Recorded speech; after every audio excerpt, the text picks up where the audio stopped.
Quand on parle de biodiversité, on ne pense pas réellement qu'elle s'applique aux céréales. Pourtant, elle existe, puisque nous avons à notre disposition un grand nombre de variétés et un grand nombre d'espèces. Ce que je vous propose, c'est de déjà faire un petit peu d'histoire et de remonter aux ancêtres. Le premier des ancêtres des céréales aujourd'hui cultivées, une espèce qui s'appelle l'Aegilops, qui était déjà cultivée il y a plusieurs milliers d'années, qui est un des ancêtres lointains de nos céréales aujourd'hui cultivées. Une espèce encore cultivée de nos jours qui s'appelle l'épeautre, qui est essentiellement utilisée à des fins d'alimentation animale et qui a une particularité, elle ne se bat pas, le grain ne se sépare pas de son enveloppe, on récolte la partie du grain avec ses enveloppes. Voilà.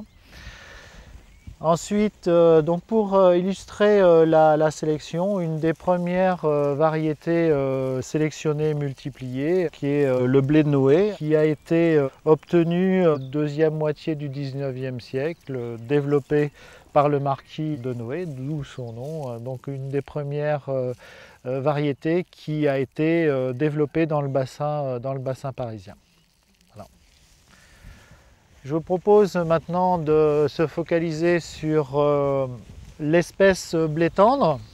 Dans un premier temps, pour voir la richesse génétique de cette espèce, vous avez devant les yeux deux types bien différents de blé tendre. Une, comme vous pouvez le voir, barbue et verte, et un type non barbu, plutôt bleuté, enfin glauque.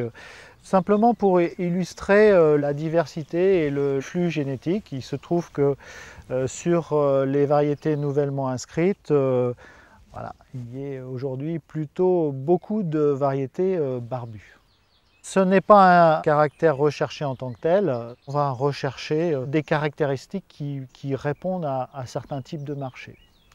Aujourd'hui, on a essentiellement deux débouchés pour ce qui concerne les blés tendres. Donc, le premier débouché concerne l'alimentation animale et le deuxième concerne l'alimentation humaine et essentiellement la meunerie.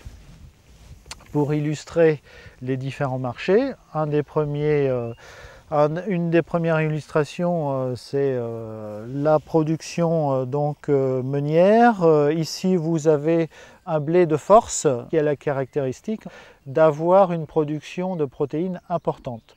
Ce sont des blés qui sont utilisés dans les mélanges de farine pour améliorer l'extensibilité de la pâte, en fait.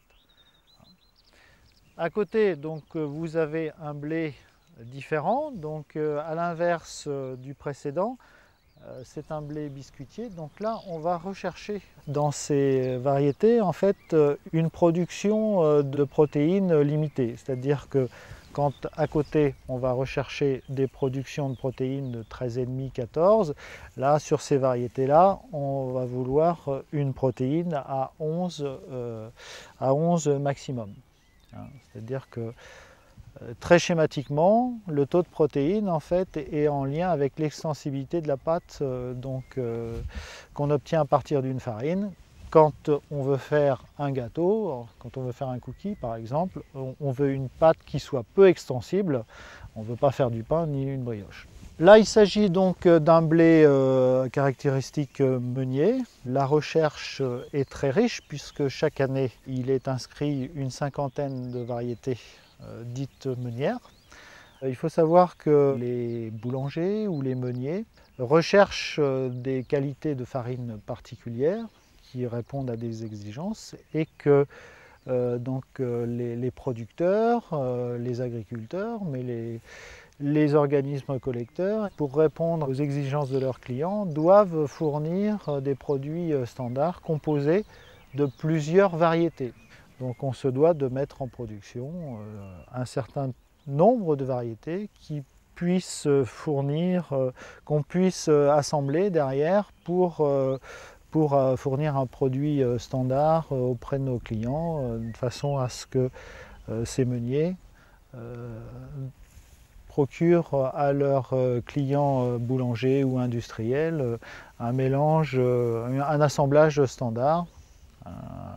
Aujourd'hui, un boulanger ou un industriel veut faire du 1er janvier au 31 décembre le même pain, le même biscuit, la même biscotte. La première utilisation du blé en France reste l'alimentation animale, donc un certain nombre de variétés qui ne correspondent pas à des critères meuniers sont qualifiées donc de blé autre utilisation, de blé fourrager en l'occurrence, donc qui rentrent dans la composition de l'alimentation animale. Pour terminer, vous avez devant les yeux un blé hybride qui est la résultante du croisement de deux lignées, une lignée mâle et une lignée femelle.